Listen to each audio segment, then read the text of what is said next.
متوجهة إلى جامعتها، وتم القبض على الجاني بعد 6 ساعات من الجريمة وسط مطالبات بإعدامه لكي لا تتحول القضية إلى خلاف ينتهي بالثأر والدم ما بين عشيرة نور وعشيرة القاتل. التفاصيل مع مين؟ التفاصيل سنتابعها مع زميل عماد العضايلي، لكن نذكركم بهذا السؤال، هذا الاستفتاء الذي أطلقناه عبر مواقع التواصل: هل تؤيد تنفيذ عقوبة الإعدام بحق قاتل نور العوضات؟ نعم مع تطبيق العقوبة أو ضد تطبيق العقوبة؟ نتابع معا التفاصيل ولحديثنا بقية بكل تأكيد.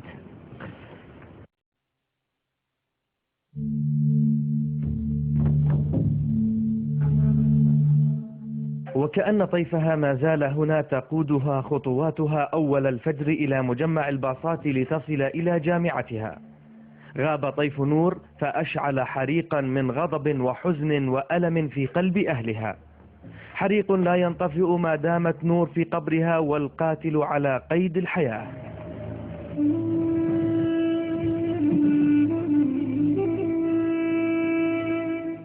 الصبح طلعت من عندي ما صدقت انها ماتت، ما صدقت. ما تبرد قلبي غريب من اروح ازورها على القبر، ما بتبرد ناري غير يعدموه خلاص من مرة يريحونا منه. والله ما بننام ولا بناكل ولا بنشرب ولا بهدلنا بال الا يعدموه.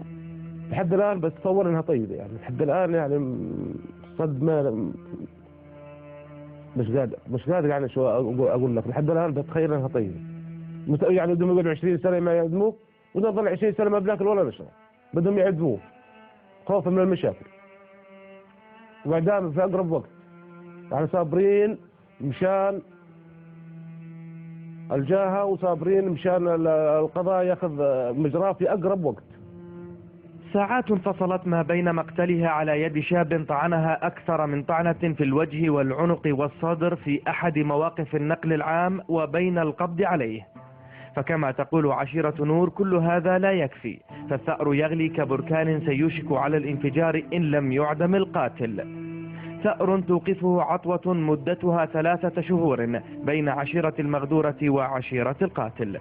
عندنا احنا الدم والعرض والوجه، هم الثلاثة اللي الآن يعني احنا معمول فيهم في الأردن، وهم مساعد للقضاء. فعندنا القضية اختلط فيها الدم القتل واختلط فيها العرض. هذه القضية بالذات ارتبط فيها الجانب العشائري والجانب القضائي. إذا القضاء أراحنا انتهت القضية، وخصوصا في إنزال العقوبة القصاص في هذا الجانب. أما إذا لم يتخذ القضاء الإجراء المناسب وهو إعدام هذا الجاني، فلكل حدث حد. إذا الحكومة ما جابت إن حقنا بإعدام وبأقصى وقت ممكن، شايف احنا بندفع الثمن. احنا ملتزمين الآن بعطوة عشائرية. دماء نور لم تبرد بعد، وكأنها ما زالت تسري في عروق أهلها. فهذا عمها أخفى وجهه عن الكاميرا حتى لا يعرفه أهل القاتل، معلنا نية القصاص إن لم تتحقق مطالبهم بإعدامه. وهذه جدتها التي ما زالت حانقة غاضبة.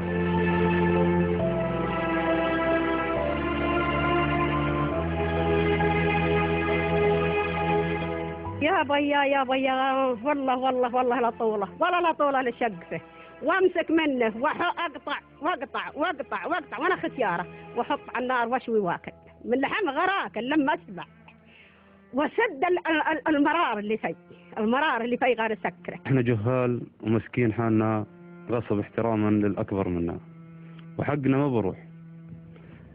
إذا الدولة ما جابت حقنا احنا بنعرف كيف ناخذ حقنا، بناخذ حقنا بيدنا.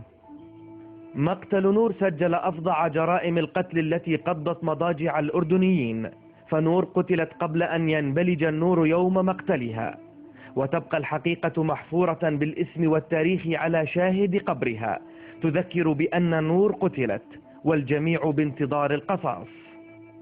وارى جسد نور الثرى وتغمدت روحها بإذن الله الرحمة، إلا أن قضية مقتلها ما زالت الوجع الأكبر الذي هز وجدان الشارع الأردني المطالب بإعدام القاتل. فقضبان السجن الأبدية كعقاب له لا تكفي، في وقت تحول فيه مصرع نور لقضية رأي عام لا يقبل الطعن أو الاستئناف. عماد العضايلي MBC من منطقة السخنة محافظة الزرقاء.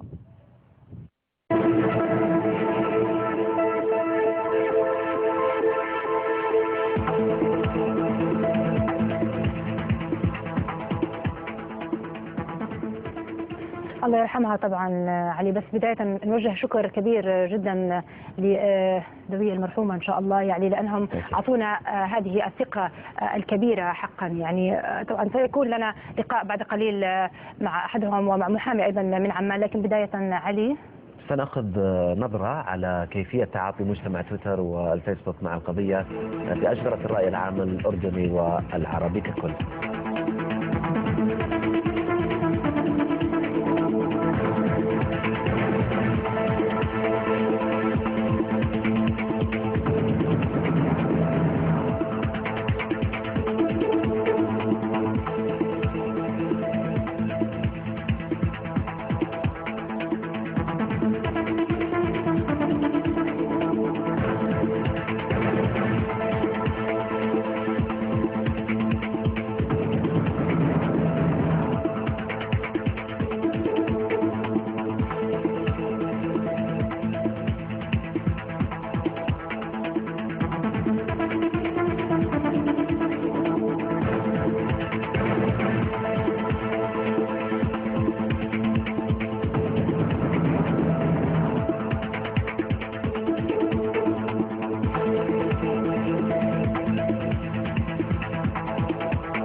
إلى ضيوفنا طبعا من عمان.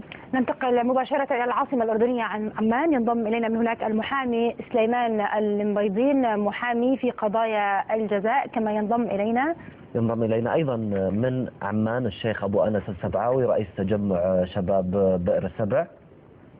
مساء الخير واهلا وسهلا بكما معنا. سأبدأ مع الشيخ أبو أنس السبعاوي. يعني وجهاء بني حسن وكذلك عشيرة الخزاعلة التي ينتمي لها القاتل قال بأنه الفتاة المغدورة هي ابنتهم وليست فقط ابنة بئر السبع، وطالبتا بعقوبة الإعدام وفورا. أنتم أعطيتوا عطوة وتنتظرون موقف معين، ما هو هذا الموقف ومتى تنتهي العطوة؟ يعني من مين عم تستنوا القرار؟ بسم الله والحمد لله والصلاة والسلام على رسول الله. بداية أشكر قناة MBC على هذه اللفتة الكريمة، وأقول أن غياب شرع الله عز وجل وعلى مستوى الحكام والمحكومين والرؤساء والمرؤوسين وتعطيل الحدود هذا أدى إلى فقدان الأمن السياسي والأمن الاجتماعي والأمن الاقتصادي، وجعل مثل هذه الذئاب البشرية الضالة تفترس في الأرض وتعيث في الأرض فسادا. وأنا اسمحوا لي أن أوجه الآن من خلال قناة MBC 4 رسائل. كنت قد وجهت هذه الرسائل مع إخواني في تجمع شباب بئر السبع، وأقول تجمع شباب بئر السبع، وهذا التجمع تشكل بعد مقتل ابنتنا نور رحمه الله، وهو تجمع شبابي وهو ليس التمثيل الأعلى لقبائل وعشائر بئر السبع. هناك مجلس عشائر بئر السبع، وهناك جمعية بئر السبع الثقافية، وهناك تجمع أبناء بئر السبع. لكن هذا التجمع هو تجمع شبابي ويختص في هذه الجريمة فقط، ويضم بحدود 5000 شاب وهم جاهزون فقط لهذه القضية. أقول وأعيد الرسائل مرة أخرى. الرسالة الأولى أوجهها إلى ملك الأردن الملك عبد الله الثاني بن الحسين، وكونه الراعي لأمن البلد والمتابع له والمسؤول الأول والأخير عن هذا الأمر، أنه لا بد من تفعيل حكم الإعدام وإعدام هذا المجرم فورا لحقن الدماء ولوأد الفتنة قبل أن تحدث، لأن ترك الأمر هذا سيؤدي إلى فتنة كبيرة في الأردن. وحقيقة أن ما يمنع الشباب في تجمعنا من القيام بأي فعل أو بالقيام بأي ردة فعل هو فقط احتراما لوجهائنا ولشيوخنا ولمن قاموا بإعطاء العطوة، وننتظر، لكن لن يطول انتظارنا إن لم يتم تفعيل حكم الإعدام وإعدام هذا الجاني بسرعة. هذا طبعا سيكون محور نقاشنا إن شاء الله شيخ أبو أنس السبعاوي، ولكن الآن أتحول للمحامي سليمان المبيضين، محامي في قضايا الجزاء، ولكن لعله ليس جاهز. على كل إلى أن يجهز. هناك العديد سيد أو شيخ أبو أنس السبعاوي رئيس تجمع شباب بئر السبع، هناك العديد من المحاور التي يجب الوقوف عليها والحديث عنها. الآن لكي يفهم المشاهد فعليا متى تنتهي العطوة؟ والله نحن في تجمع الشباب نترك أمر العطوة العشائرية للشيخ الفاضل، وهو من قام بإعطاء العطوة الشيخ موسى القعير أبو فيصل، وهو المعني بمتابعة هذا الأمر. حقيقة نحن في الجانب العشائري لا نختص ولا نهتم. كل ما نفهم نحن في هذا الأمر سواء كان جانب عشائري أو جانب قضائي أو جانب أمن أنه لا بد من سرعة إعدام هذا القاتل. هو سيعدم يعني ليس لدينا شك 1% أنه سيعدم، وإن لم تقوم الدولة والقضاء بإعدامه فنحن من سيعدمه. لكن حفاظا على هيبة الدولة وحفاظا على هيبة القانون نترك الإجراء للدولة. ما هذا هو كلامي أنا. وإن لم تفعل الدولة ذلك. سيد أبو أنس يعني كل الاحترام لك وكل الاحترام للعشائر، ونحن نعلم ومتيقنين من ماهية التقاليد والأعراف القبلية ونظام العشائر سواء لديكم في الأردن أو لدينا في السعودية أو في كل مكان. ولكن كما تفضلت في آنف حديثك عندما قلت أنه يجب إعطاء فرصة للدولة لتحقق ما يجب عمله. حقيقة أنا أقول، وهذه يعني لو سمحت تركني وجه بقية الرسائل. الرسالة الثانية وجهها لرئيس الوزراء الأردني عبد الله منصور. هذه الضحية نتيجة لقرار خاطئ تم اتخاذه في ما يخص التوقيت، فلا يلزم لكل قرار لا يخدم مصلحة البلد ولا يخدم مصلحة الشعب الأردني أن يقدم له قربان وكبش فداء. فكانت نور رحمه الله هي القربان وهي كبش الفداء الذي جعل رئيس الوزراء يعدل عن قرار التوقيت. فلا يلزمنا قرابين كثيرة للعدول عن قرارات كثيرة لا تخدم المصلحة. الآن الرسالة الثالثة أوجهها من خلالكم إلى جهاز الأمن العام الأردني.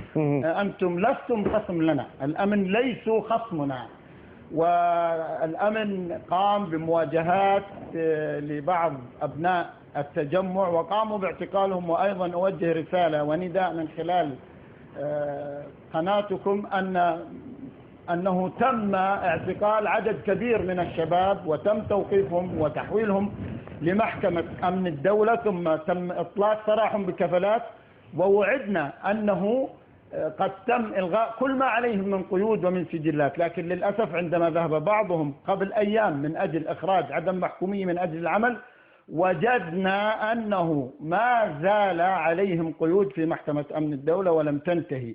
ونحن كما قلت لك فقط التزمنا بكلام وجهائنا وشيوخنا وكبارنا وهيئاتنا العليا، لكن لا يثنينا أي أمر آخر عن نقتص نحن